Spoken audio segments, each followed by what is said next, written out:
Yo, I got a tier list for you guys. It is based on the set 8 meta, and this is based on my experience playing the game. This is based, since the game came out. This is based on, people that I trust that are good at this game, that have top nationals, that have topped regionals, that have won regionals, and treasure cups. Like their opinions. This is based on, like a lot of people's opinions, not just mine, right? So taking all of that into account, I've collected a list that I think is pretty accurate. I'd say most of my tier lists have been pretty accurate. There have been like one or two that have been awful, I'm not gonna lie, but this one, we're not in a really diverse, like a super diverse meta for set 8. Set 8 is pretty linear, I would say, so there's not a whole lot to discuss.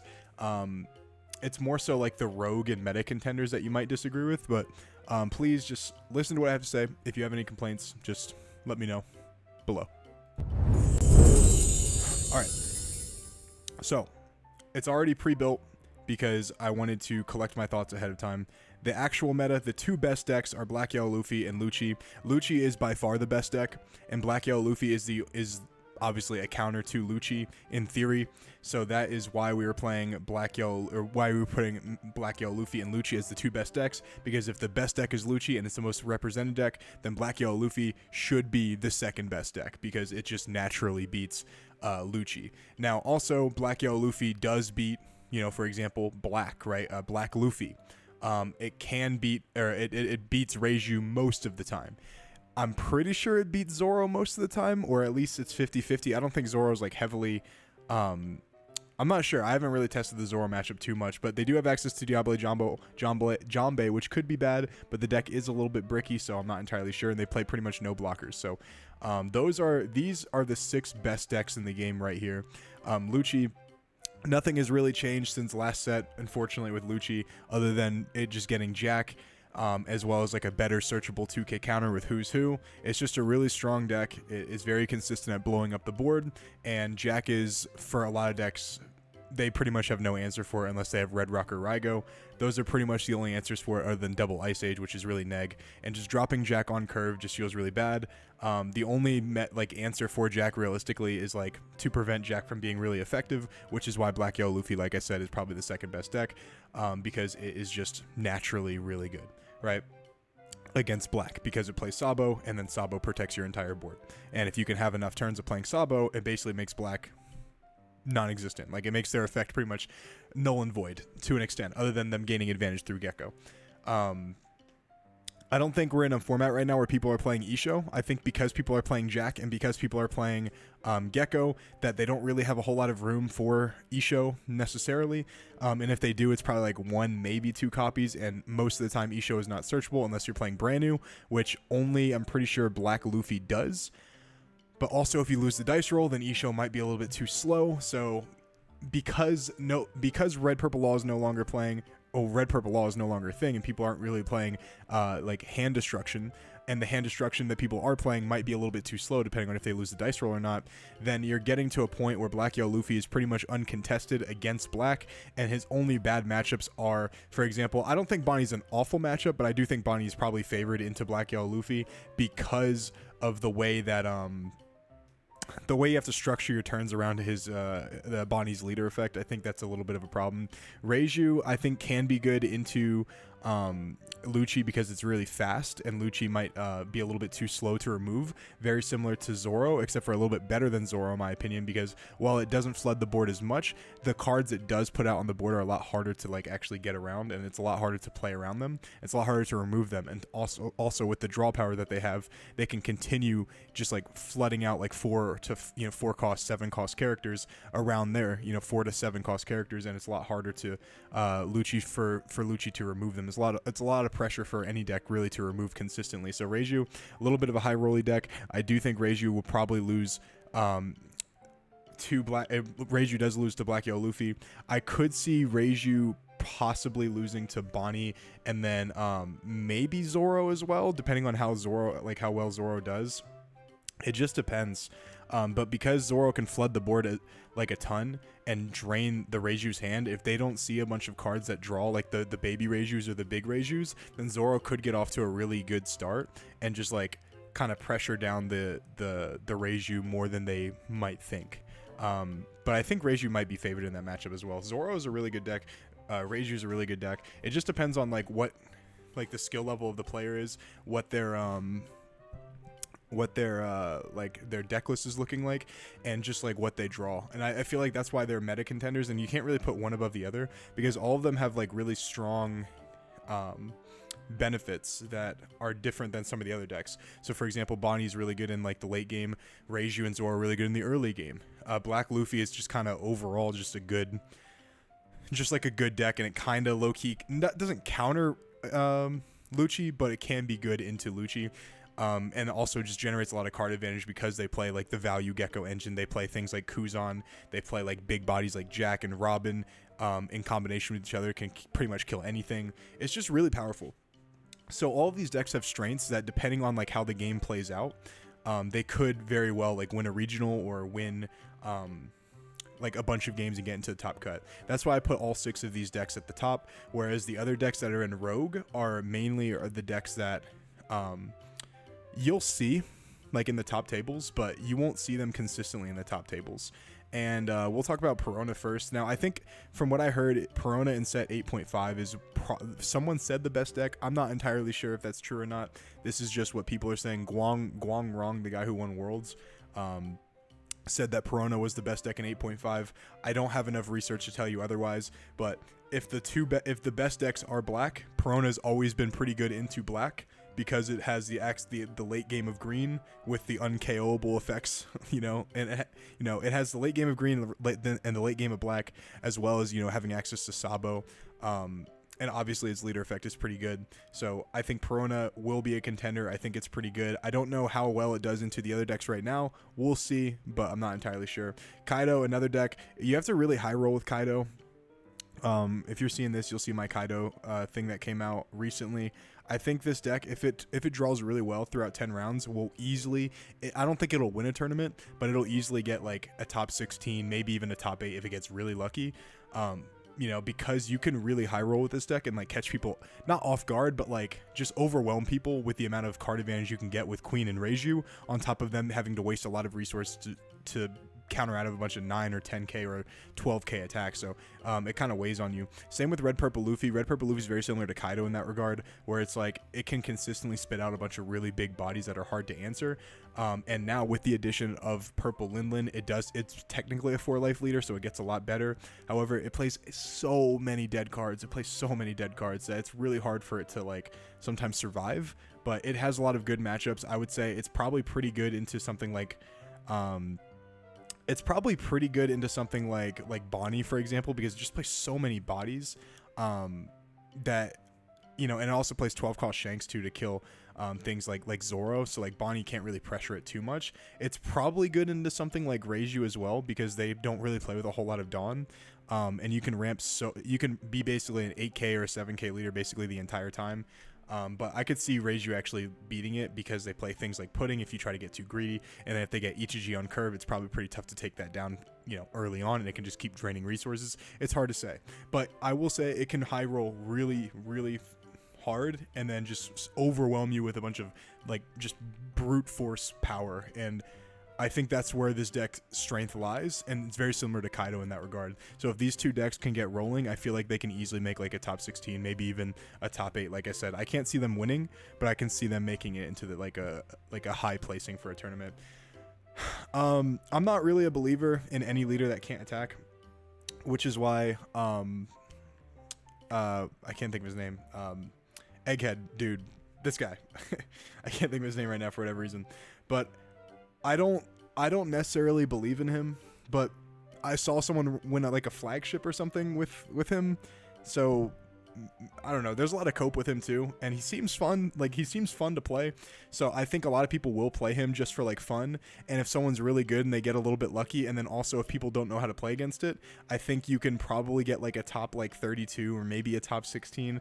Top 16 I think is just a little bit unlikely though. Like, I don't know, for some reason like America's never really liked playing yellow that much, and I don't know, leaders that can't attack, not a lot of good players play leaders that can't attack, so I just don't see it being like I don't see it like being a popular pick with good players, and good players are usually the ones that top regionals and treasure cups. So if someone does it, I wouldn't be surprised, but if someone does it consistently, then I would be surprised.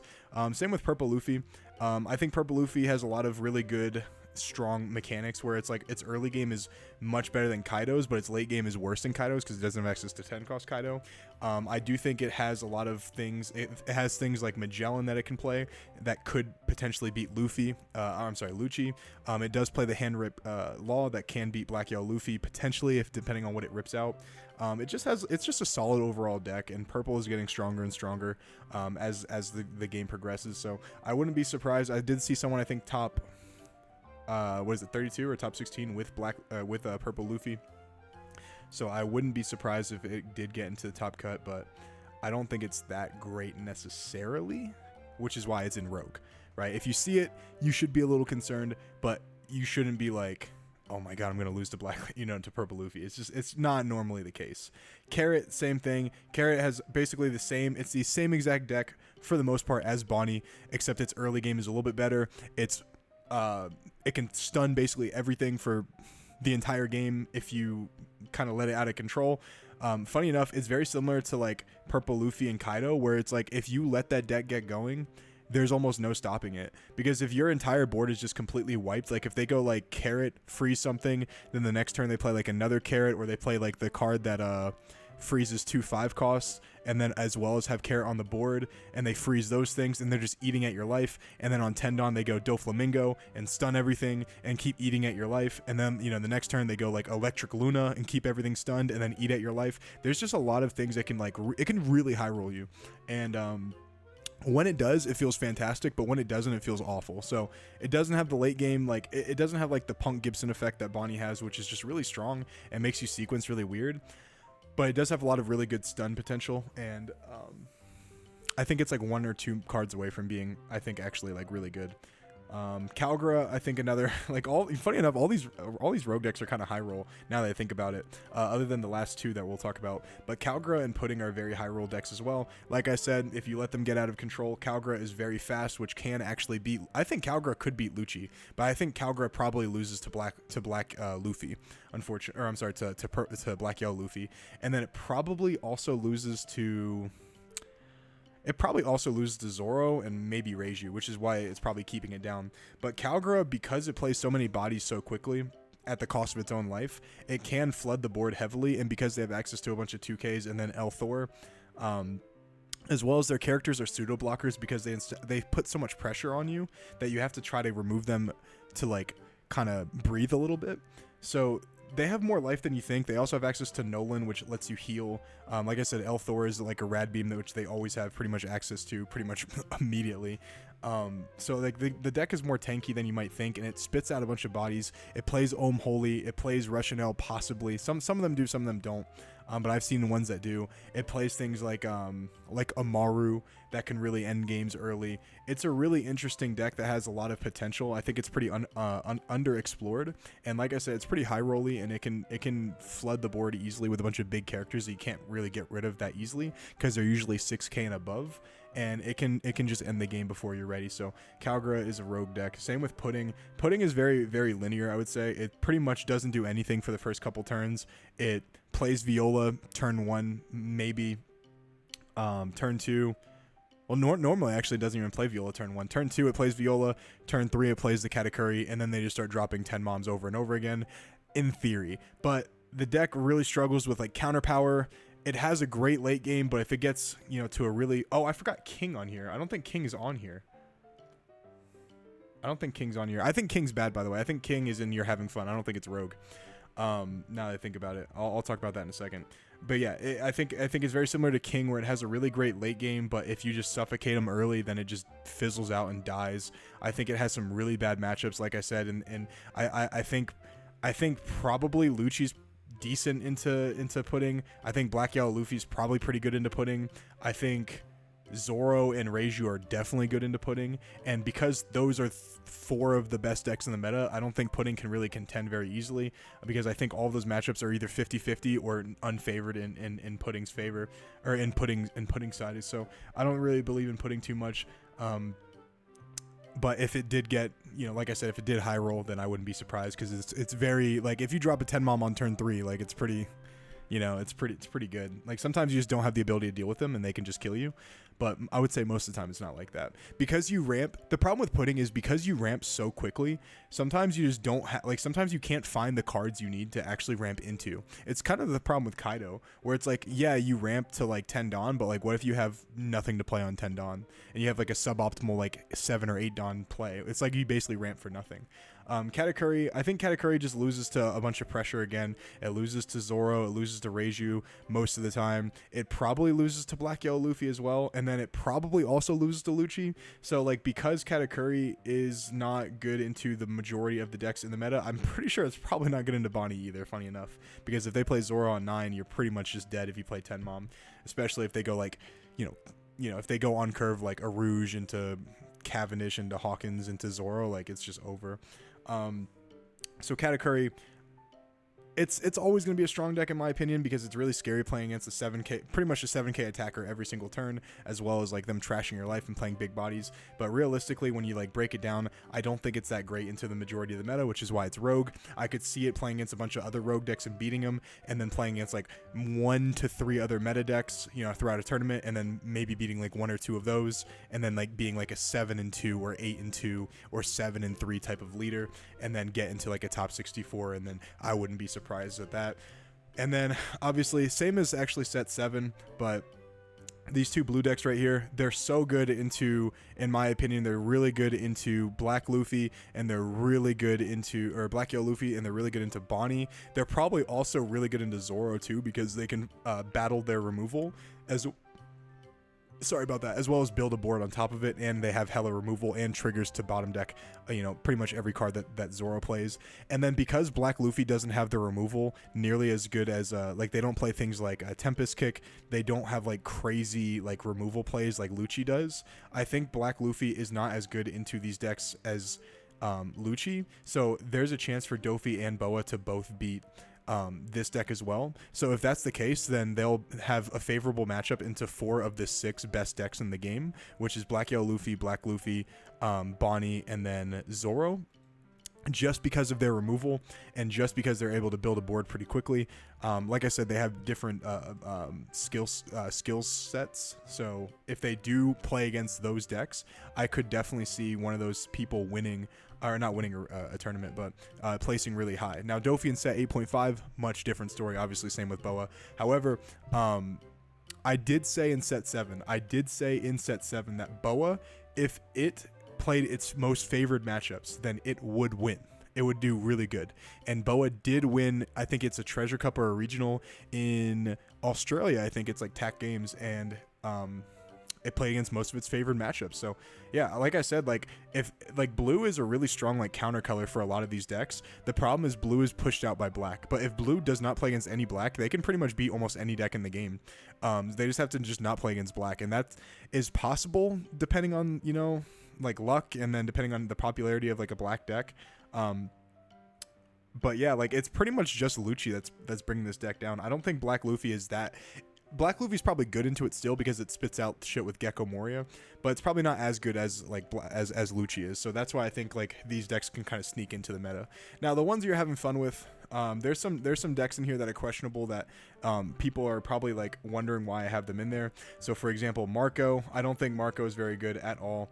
I think my version, the Warlord version, is the best version of Marco, but as of right now, I don't think Marco is that great. I think it loses to pretty much all of the best decks in the game right now. There's not really a way to consistently beat pretty much any of those decks, because it loses to Zoro, it loses to Reiju heavily, it definitely loses to Bonnie, because Bonnie is just it can just outlast Marco and then play a bunch of big bodies that Marco can't really deal with efficiently.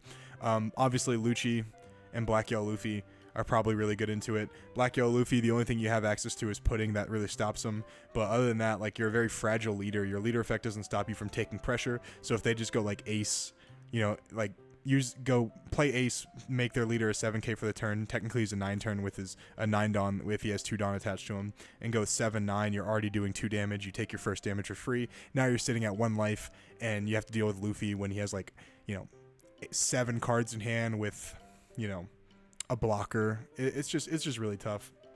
And now kind of come and goes, very similar to Katakuri, but because Katakuri now has access to, honestly, I don't even know why people. I mean, they're kind of the same. Like Enel has access to basically the same thing that Katakuri has access to, except they have Rush Ace and Katakuri has Tenmom. And sometimes I think Rush Ace is better. Well, Katakuri has access to Rush Ace as well, but he doesn't use it as effectively.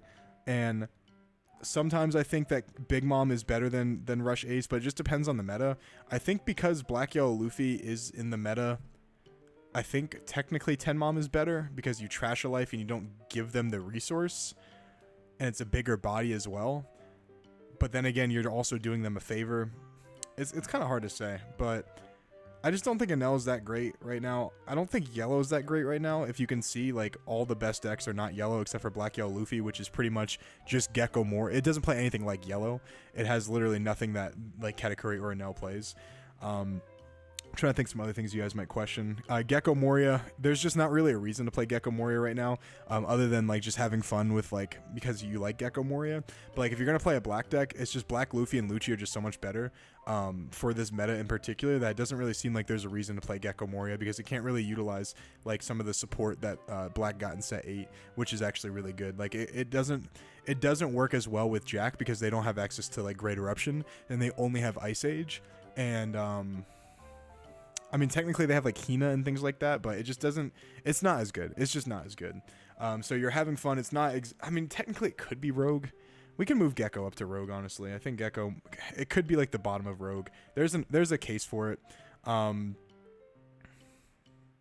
Purple Crocodile, I don't think it beats Black Yellow Luffy or Lucci, which is going to be like most of the tournament. And I don't think it beats. It definitely doesn't beat Zoro. It definitely doesn't beat Reiju. So unfortunately, this deck will be better when it has better matchups, but right now it just doesn't. We don't have to talk about anything else in here having fun. Unplayable or no reason to play. Obviously, Sokka and RP Law are banned. No reason to play is like the decks that just like have no support or like they're pretty much like outclassed by like another deck of the same color. So for example, like Kid is outclassed both by Uta and Bonnie and probably at this point Carrot. Lucci, it was so bad they made another Lucci. I've only seen one person ever play RP Uta, or no, 2 people play RP Uta, but they're just trolling basically. So that's pretty troll. Everyone thinks this is the worst leader in the game. Film Uta. Kyros, I think, is actually the worst leader in the game. I think Kyros is actually way worse than Uta, because at least Uta is a 5-life leader that can play a bunch of red cards. Like this deck has no synergy at all. This is borderline unplayable. Same with Kitamon, same with Kuro, same with Black Luffy. They made another Black Luffy because this Black Luffy was bad. Right now, there's not a reason to play Smoker in set 8.5. There's a reason to play Smoker. And then decks that most people don't care about enough to even try to make them work. So, for example, Red Luffy. I haven't seen someone play Red Luffy in, like, forever. Same with Dragon. Dragon has, like, no screen time in all of the anime or manga. And, like, he still hasn't fought or, like, really shown his power at all in the manga. So, like, I don't think people care enough about Dragon to make him work. Same with, like, pretty much all these leaders. Hannibal, Crocodile, Chopper. Like, these decks are either really bad. These decks are really bad and also no one cares about them. So, yeah, that's probably it. I wanted to make this one a little bit shorter. Oh yeah, I wanted to talk about King too. We didn't talk about Nami, but I don't care about Nami. King is probably in your having fun. It's an interesting deck. Right now it's too fragile of a deck.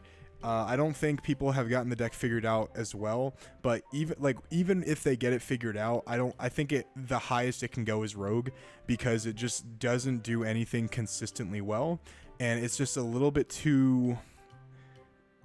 The versions that I tried have like too little counter, or they have too little impact essentially. Like you play a bunch of characters that do have counter, but their impact is less. So you just high roll like way too much. You have to kind of do 2 different engines, because if you do play the Onigashima, then you have to play the Animal Kingdom Pirates engine. If you don't play Onigashima, then you have to play like a heavy navy version, and like that version just isn't as good, because you're basically playing a black deck without like having 5 life, and then you're also not having access to Tempest Kick.